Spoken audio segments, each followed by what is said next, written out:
Hi, welcome to SBR Sports Picks. I'm Peter Loshak, and Rexy's Mike Brenner. This is the NBA Odds Couple show for May 19th, Game 2 of Toronto, Cleveland. Here we go, Mike Brenner. Game 1, we absolutely nailed, but I'll tell you what, that basically doesn't mean jack squat for Game 2, right? Well, and also, you've referred to this before, the line hasn't really made a lot of difference either. So we go again now with the OKC game. We nailed that one, didn't we? Also, and then Game 2, we before we get into this Cleveland game, hey, last night, all right, I had the Golden State on the first quarter emphatically. I mean, I really went heavy on that myself, and I had a teaser, and the teaser went south, obviously, with a huge, absolute blowout. I didn't see that coming. I'm telling you right now. And a good friend of mine out in North Carolina, Tommy T from the NC. He's the one I talked to on the phone with the Cleveland game the other day when I got that locker room information about Lowry. Well, Tommy hit me up yesterday. He's like, hey, man, these guys are pissed off. They're mad, and they're going to show it. And I'll be damned, he just nailed it. They absolutely opened up a can of whoop-ass. And Tommy T, that info was right on, buddy. He's killing it in North Carolina. In the OKC game, I had a second half tweet.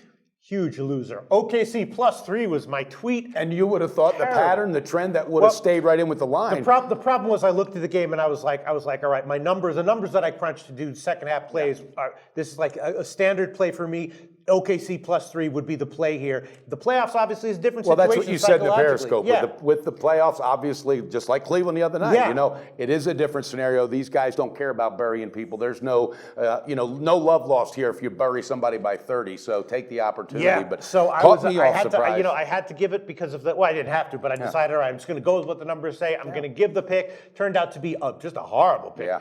Probably my absolute worst second half tweet to date. Well, it was my worst night in a while, and I split, so I'll take that any day. All right, so let's get into it. Game 2, basically the same line right now. I'm seeing -12, a few 12.5. The total is 198, which I think is dead on. And the first half is it's actually -8 or 8.5. Heritage, very curiously, hanging 7.5. We have Pinnacle hanging 8.5. I saw that. Pinnacle 8.5 and Heritage 7.5. And I'll tell you what, I did make a bet on this one. I took the Cavs on the first half -7.5. I actually bought it. And some of it I bought down to 7 at about. It's still available at 7.5 right now.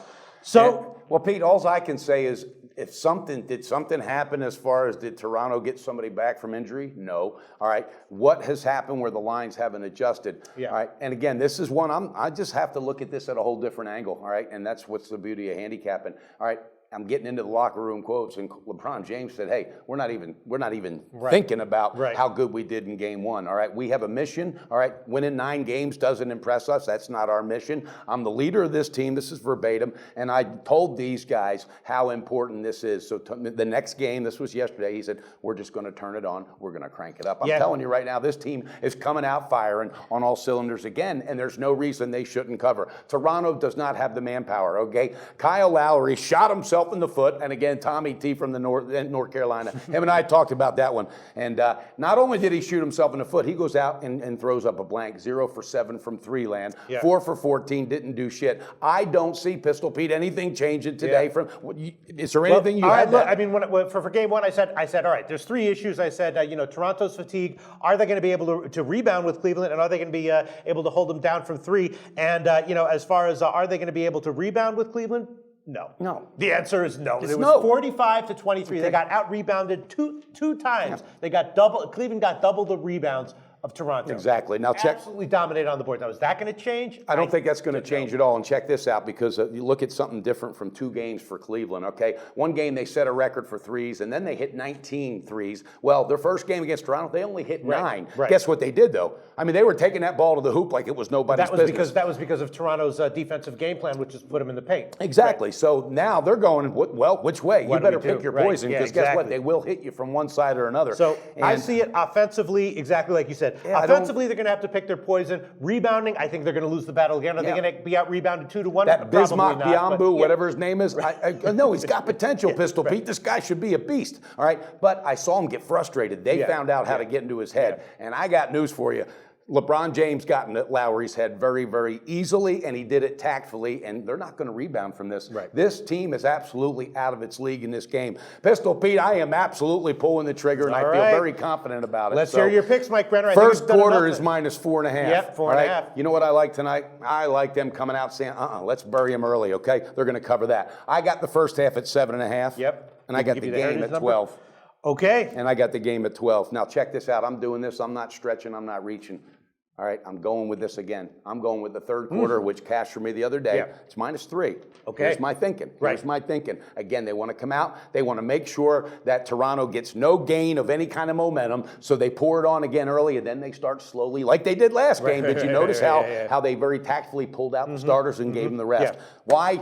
If it ain't broke, don't fix it. So they're going to stick with the same plan. We could actually put the same video up to, for this one as we did game one. So we're basically I expecting got 4 a repeat picks on here. there. I got 4 picks in this game. Yeah, so basically in the NBA playoffs, a lot of times we do see radical adjustments and stark changes from game 1s to game 2s, but I think we're going to be betting here that we're basically going to see the same thing. And when you say that, it's 2. not just the radical, it's not just in line movement, it's strategies from different teams, it's the way they attack, it's dealing with injuries that might have happened. None of that has happened. Nobody's got hurt. We know the big man's not coming back, Volusionis. All right, so Pistol Pete, what makes anything different here? I don't know. All right, well, we for game 1, we were like, we shall see who's right. In game 1, we were proven to be correct, and all the people who were calling us a bunch of idiots, at least on that day with that pick, with those picks, were wrong. And hey, well, and again, those guys in Toronto that did hammer us, at least they have free health care to pull that bookie's boot right out of their ass, because they sure got it kicked the other night. Now, I enjoy the bloggers from Toronto that are really smart for making money in this business, and that's what it's about. And there's a ton of them, because they're absolutely Twitter and hitting me up left and right. And tonight, guess what?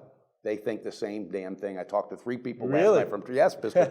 Same thing. Why would it be any different? Right. So I'm putting 4 plays out there with confidence, because I know they want to bury them. 4, 4, and 4. Let's get 3 sweeps in a row. This team is under the radar dangerous. This team is focused, and guess what? This team can win it all. I'm telling you. All right. Well, once again, we shall see who is proven right, who is proven slick and sharp, and who is proven an idiot. Mike Brenner has 4 picks on the game tonight, and I'll definitely take the first half -7.5. You really like that first quarter, don't you? Oh, I love it. I love it. All right, I'll tell you on that one, first quarter -4.5, and then on the full game in the third quarter, I'll hold off for now, but I have 2 picks. Mike Brenner has 4 picks. Yeah, I got the first quarter, the first half. I've got the third quarter and the full game. And I'm telling you, this team's focused. They want to do what they're going to do, all right? And if it ain't broke, don't fix it. Trust me. And Tommy T from the NC, hey, hit me up if you get any more info on some of that stuff that you were telling me about. For real, he's got some contacts up there. Great. Sounds good. No show tomorrow, but we will be back on Saturday covering the Saturday and Sunday playoff games. Yeah, on Saturdays, we will be doing the Saturday games and Sundays. It'll all be in one video, not tomorrow. But guess what we will do? We will make sure that bookie's ass is laying flat on his back tomorrow, because we're going to kick it again. Sounds good. See you on Saturday. Go Cavaliers, baby.